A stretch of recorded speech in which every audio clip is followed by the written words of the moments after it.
ಸ್ನೇಹಿತರೆ, ಮೀಡಿಯಾ ಮಾಸ್ಟರ್ಸ್ಗೆ ಸ್ವಾಗತ ಸುಸ್ವಾಗತ. ಗೆಳೆಯರೆ, ಮೊನ್ನೆ ಬಾಂಗ್ಲಾದೇಶದ ವಿದೇಶಾಂಗ ಸಲಹೆಗಾರ ಮೊಹಮ್ಮದ್ ತೌಹೀದ್ ಹುಸೇನ್ ಭಾರತ ಮತ್ತು ಬಾಂಗ್ಲಾ ಸಂಬಂಧಗಳ ಬಗ್ಗೆ ಉದ್ದುದ್ದದ ಮಾತುಗಳನ್ನು ಆಡಿದರು. ನಾವು ಭಾರತದ ವಿರುದ್ಧ ಯಾವತ್ತೂ ಕೆಲಸ ಮಾಡೋದಿಲ್ಲ, ಭಾರತದ ರಕ್ಷಣೆಗೆ ಧಕ್ಕೆ ತರೋ ಥರದ ಯಾವ ಕೃತ್ಯವನ್ನು ನಮ್ಮ ನೆಲದಿಂದ ಆಗೋದಕ್ಕೆ ಬಿಡೋದಿಲ್ಲ.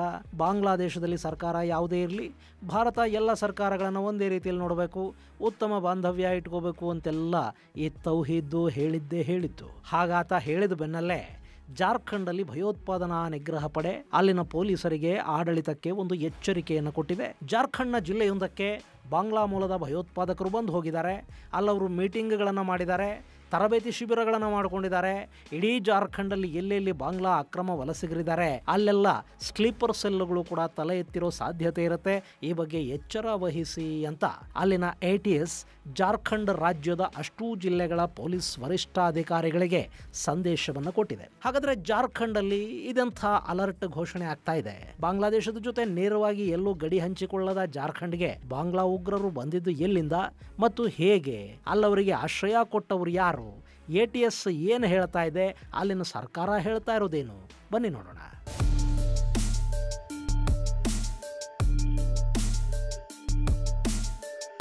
ಗೆಳೆಯರೆ, ಇಷ್ಟು ದಿನ ಕಾಶ್ಮೀರದಲ್ಲಿ ಸಮಸ್ಯೆ ಇತ್ತು.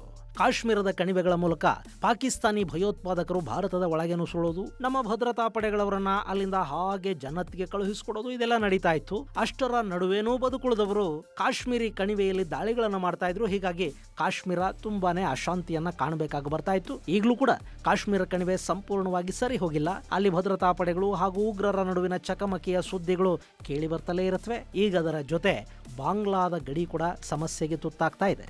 ಭಾರತ ಇವತ್ತು ಅತಿ ಹೆಚ್ಚು ಗಡಿಯನ್ನು ಹಂಚಿಕೊಳ್ಳೋದು ಬಾಂಗ್ಲಾದೇಶದ ಜೊತೆಗೆ. ಒಂದು ಕಾಲದಲ್ಲಿ ಬಾಂಗ್ಲಾದೇಶ ಕೂಡ ಭಾರತದ ಪಾಲಿಗೆ ತಲೆನೋವಾಗೇ ಇತ್ತು.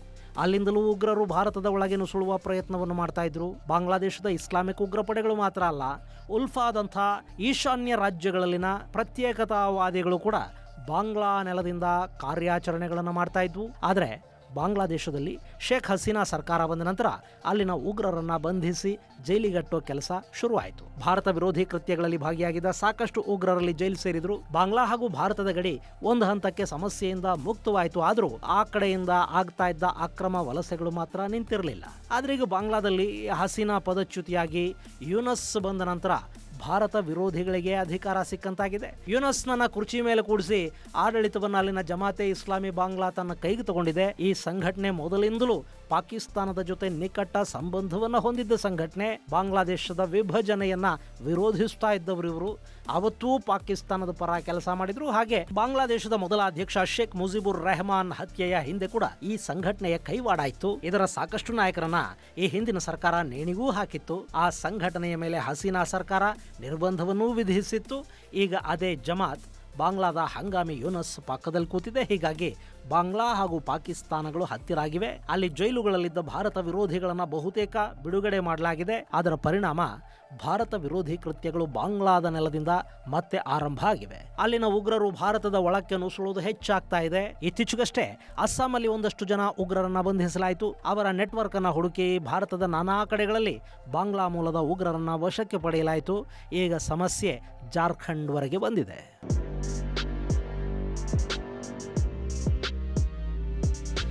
ಗೆಳೆಯರೆ, ನೀವಿಲ್ಲಿ ಮ್ಯಾಪಲ್ಲಿ ನೋಡ್ತಾ ಇದ್ದೀರಲ್ಲ, ಇದು ಜಾರ್ಖಂಡ್ ರಾಜ್ಯ. ಎಲ್ಲೂ ಕೂಡ ಜಾರ್ಖಂಡ್ ಬಾಂಗ್ಲಾದೇಶದ ಜೊತೆ ಗಡಿಯನ್ನು ಹಂಚಿಕೊಳ್ಳೋದಿಲ್ಲ. ಆದರೆ ಜಾರ್ಖಂಡ್ನ ಸಂತಾಲ್ ಪ್ರದೇಶ ಅಂದ್ರೆ ನೀವಿಲ್ಲಿ ಮ್ಯಾಪಲ್ಲಿ ನೋಡ್ತಾ ಇದ್ದೀರಲ್ವಾ, ಈ ಭೂಭಾಗ ಪಶ್ಚಿಮ ಬಂಗಾಳದ ಜೊತೆ ಗಡಿಯನ್ನು ಹಂಚಿಕೊಳ್ಳುತ್ತೆ. ಈ ಸಂತಾಲ ಪರಗಣ ಅನ್ನೋದು ಅತಿ ಹೆಚ್ಚು ಬುಡಕಟ್ಟು ಜನಾಂಗ ಇರೋ ಪ್ರದೇಶ. ಮೊನ್ನೆ ಜಾರ್ಖಂಡ್ ಚುನಾವಣೆಯ ಸಂದರ್ಭದಲ್ಲಿ ಕೂಡ ಈ ಸಂತಾಲ ಪ್ರದೇಶದ ಬಗ್ಗೆ ತುಂಬಾನೇ ಚರ್ಚೆ ಆಯಿತು. ಈ ಭಾಗದಲ್ಲಿ ಬಾಂಗ್ಲಾ ಅಕ್ರಮ ವಲಸಿಗರು ಹೆಚ್ಚಾಗ್ತಾ ಇದ್ದಾರೆ ಅನ್ನೋ ವಿಷಯವನ್ನ ಬಿಜೆಪಿ ಚುನಾವಣಾ ವಿಷಯವನ್ನಾಗಿ ಮಾಡಿಕೊಳ್ಳೋ ಪ್ರಯತ್ನವನ್ನು ಮಾಡಿತು. ಸಂತಾಲ ಪ್ರಾಂತದಲ್ಲಿ ಅಕ್ರಮ ವಲಸೆಗಳು ಹೆಚ್ಚಾಗಿ ಜನಾಂಗೀಯ ಅಸಮತೋಲನ ಉಂಟಾಗೋದ್ರಿಂದ ಈ ಭಾಗದ ಬುಡಕಟ್ಟು ಜನಾಂಗದ ಸಂಸ್ಕೃತಿ ನಾಶವಾಗ್ತಾ ಇದೆ. ಜೊತೆಗೆ ಇಲ್ಲೊಂದು ಸಾಂಸ್ಕೃತಿಕ ಸಂಘರ್ಷಕ್ಕೆ ಕೂಡ ಅದು ಕಾರಣವಾಗ್ತಾ ಇದೆ ಅನ್ನೋ ಆರೋಪ ಇದೆ. ಆದರೆ ಜಾರ್ಖಂಡ್ನ ರಾಜ್ಯ ಸರ್ಕಾರ ಇದನ್ನು ಒಪ್ಪೋದಿಲ್ಲ. ಅವರ ಪ್ರಕಾರ ಈ ಭಾಗದಲ್ಲಿ ಯಾವ ಅಕ್ರಮ ವಲಸೆಗಳು ಆಗ್ತಾ ಇಲ್ಲ, ಯಾವ ಬಾಂಗ್ಲಾದೇಶೀಯರು ಇಲ್ಲಿಗೆ ಬಂದು ನೆಲೆ ನಿಲ್ತಾ ಇಲ್ಲ. ಹೀಗಾಗಿ ತಲೆ ಕೆಡಿಸ್ಕೋಬೇಕಾದ ಅಗತ್ಯ ಇಲ್ಲ ಅಂತ ಜಾರ್ಖಂಡ್ ಮುಕ್ತಿ ಮೋರ್ಚಾ ಸರ್ಕಾರ ಹೇಳುತ್ತೆ. ಇನ್ನು ಈಗ ಅದೇ ಜಾರ್ಖಂಡ್ ರಾಜ್ಯದ ATS ಅಂದ್ರೆ ಆಂಟಿ ಟೆರರ್ ಸ್ಕ್ವಾಡ್ ಬಾಂಗ್ಲಾದೇಶದಿಂದ ಉಗ್ರರು ಬಂದು ಇದೇ ಸಂತಾಲ ಪ್ರಾಂತದ ಪಾಕೋಡ್ ಜಿಲ್ಲೆಯಲ್ಲಿ ಕ್ಯಾಂಪ್ ಮಾಡಿ ಹೋಗಿದ್ದಾರೆ ಅನ್ನೋ ಮಾಹಿತಿಯನ್ನ ಕೊಡ್ತಾ ಇದೆ. ಗೆಳೆಯರ, ಪಾಕೋಡ್ ಅಂದ್ರೆ ನೀವು ಇಲ್ಲಿ ಮ್ಯಾಪ್ ಅಲ್ಲಿ ನೋಡ್ತಾ ಇದೀರಲ್ಲ, ಇದು ಈ ಪಾಕೋಡ್ ಪಶ್ಚಿಮ ಬಂಗಾಳದ ಮುರ್ಷಿದಾಬಾದ್ ಜಿಲ್ಲೆಯ ಜೊತೆ ಗಡಿಯನ್ನ ಹಂಚಿಕೊಳ್ಳುತ್ತೆ. ಪಶ್ಚಿಮ ಬಂಗಾಳ ಹಾಗೂ ಬಾಂಗ್ಲಾದೇಶದ ನಡುವೆ ಇರೋದು ಬಾಟಲ್ ನೆಕ್ ತರದ ಗಡಿ. ಅದನ್ನ ದಾಟಿಬಿಟ್ರೆ ಬಾಂಗ್ಲಾದಿಂದ ನೇರವಾಗಿ ಜಾರ್ಖಂಡ್ಗೆ ಪ್ರವೇಶ ಪಡ್ಕೊಂಡು ಬಿಡಬಹುದು. ಇಲ್ಲಿ ಬಾಂಗ್ಲಾದೇಶದಿಂದ ಗಂಗಾ ನದಿಯನ್ನು ದಾಟಿ ಮುರ್ಷಿದಾಬಾದ್ನ ದುಲಿಯಾಗೆ ಬಂದುಬಿಟ್ರೆ ಅಲ್ಲಿಂದ ಪಾಕೋಡ್ ತುಂಬಾ ದೂರ ಏನಿಲ್ಲ. ಇಲ್ಲೊಂದ್ಸರಿ ಎಡವಿದ್ರೂ ಕೂಡ ಪಾಕೋಡ್ ಜಿಲ್ಲೆಗೆ ಬಂದು ಬೀಳ್ತಾರೆ. ಹೀಗಾಗಿನೇ ಈ ಭಾಗದಲ್ಲಿ ಅಂದ್ರೆ ಮುರ್ಷಿದಾಬಾದ್ ಜಿಲ್ಲೆಯ ಭಾಗದಲ್ಲಿ ಅತಿ ಹೆಚ್ಚು ಪ್ರಮಾಣದ ಅಕ್ರಮ ವಲಸೆಗಳಾಗ್ತಾ ಇರುತ್ತವೆ. ಅವರು ಪಶ್ಚಿಮ ಬಂಗಾಳವನ್ನ ಕ್ರಾಸ್ ಮಾಡಿ ಜಾರ್ಖಂಡ್ಗೆ ಬರ್ತಾ ಇರ್ತಾರೆ. ಇದು ಜಾರ್ಖಂಡ್ ಅಲ್ಲಿ ಜನಾಂಗೀಯ ಅಸಮತೋಲನಕ್ಕೆ ಕಾರಣವಾಗ್ತಾ ಇರೋದು ಮಾತ್ರ ಅಲ್ಲ, ಅಲ್ಲಿ ಬಾಂಗ್ಲಾದೇಶಿ ಉಗ್ರರ ಸ್ಲೀಪರ್ ಸೆಲ್ಗಳ ಸಂಖ್ಯೆ ಕೂಡ ಹೆಚ್ಚಾಗ್ತಾ ಇದೆ.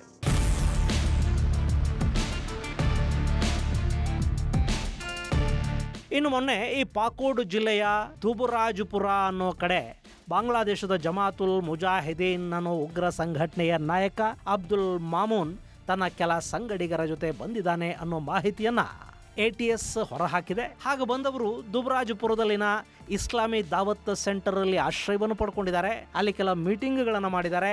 ಹಾಗೆ ಮುರ್ಷಿದಾಬಾದ್ ಹಾಗೂ ದುಬರಾಜಪುರದ ಸುಮಾರು 15 ಮಂದಿಯ ತಂಡಕ್ಕೆ ಅಲ್ಲೇ ಒಂದು ಸಣ್ಣ ತರಬೇತಿಯನ್ನು ಕೂಡ ಕೊಡಲಾಗಿದೆ. ಇದೆಲ್ಲವನ್ನ ಮುಗಿಸ್ಕೊಂಡು ಅಬ್ದುಲ್ ಮಾಮೂನ್ ಇಲ್ಲಿಂದ ವಾಪಸ್ಸು ಹೋಗಿದ್ದಾನೆ ಅನ್ನೋದು ATS ಕೊಡ್ತಾ ಇರೋ ಮಾಹಿತಿ.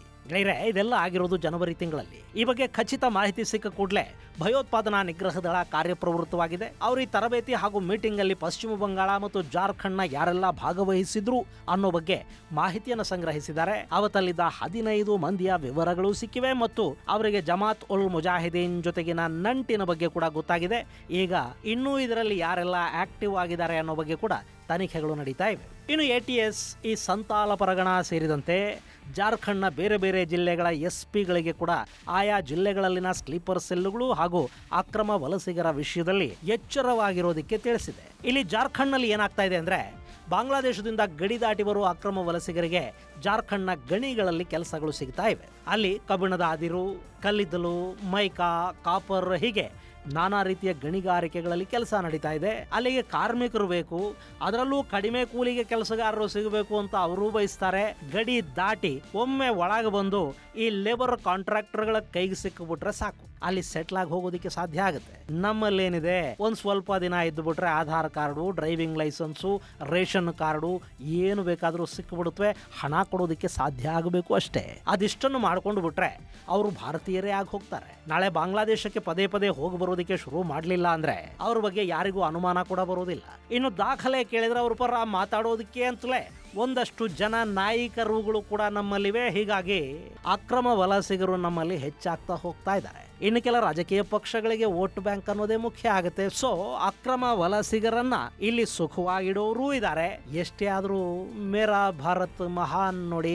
ಹೀಗಾಗಿ ನಮ್ಮಲ್ಲಿ ಅಕ್ರಮ ವಲಸೆಗಳನ್ನ ಕಡಿಮೆ ಮಾಡೋದಕ್ಕೆ ಆಗ್ತಾ ಇಲ್ಲ. ಹಾಗೆ ಬಂದವರು ಬಾಂಗ್ಲಾದ ಉಗ್ರ ಸಂಘಟನೆಗಳಿಗೂ ಕೆಲಸ ಮಾಡ್ತಾರೆ. ನಾಳೆ ಪಾಕಿಸ್ತಾನದ ISIಗಾಗಿನೂ ದುಡಿತಾರೆ. ಅವರಿಗೆ ಹಣ ಹಾಗೂ ಅವರ ಮತ ಜೊತೆಗೆ ಕಾಫಿರರನ್ನ ಕೊಂದ್ರೆ ಜನ್ನತ್ ಸಿಗುತ್ತೆ ಅನ್ನೋ ಮೌಢ್ಯ ಭಾರತದ ವಿರುದ್ಧ ಕೆಲಸ ಮಾಡೋ ಹಾಗೆ ಮಾಡುತ್ತವೆ. ಈಗ ಜಾರ್ಖಂಡ್ನ ATS ಸಂತಾಲ ಪರಗಣದ ಬಗ್ಗೆ ಆತಂಕವನ್ನ ವ್ಯಕ್ತಪಡಿಸಿದೆ. ಇನ್ನಲ್ಲಿನ ಸರ್ಕಾರ ಇದಕ್ಕೆ ಹೇಗೆ ರಿಯಾಕ್ಟ್ ಮಾಡುತ್ತೆ ಅನ್ನೋದನ್ನ ಕಾದು ನೋಡಬೇಕು. ಇದುಗಳೇ ಜಾರ್ಖಂಡ್ನಲ್ಲಿ ಶುರು ಆಗ್ತಾ ಇರುವ ಬಾಂಗ್ಲಾ ಉಗ್ರರ ಹಾವಳಿ ಮತ್ತು ಹೆಚ್ಚಾಗ್ತಾ ಇರುವ ಸ್ಲೀಪರ್ ಸೆಲ್ಗಳ ಬಗ್ಗೆ ಅಲ್ಲಿನ ATS ಆತಂಕವನ್ನ ವ್ಯಕ್ತಪಡಿಸ್ತಾ ಇರೋದರ ಕುರಿತಾದ ಒಂದಷ್ಟು ಮಾಹಿತಿ. ಮುಂದಿನ ಸಂಚಿಕೆಯಲ್ಲಿ ಮತ್ತಷ್ಟು ವಿಶೇಷಗಳ ಜೊತೆ ಮತ್ತೆ ಭೇಟಿಯಾಗೋಣ. ಅಲ್ಲಿವರೆಗೆ ಜೈ ಹಿಂದ್, ಜೈ ಕರ್ನಾಟಕ.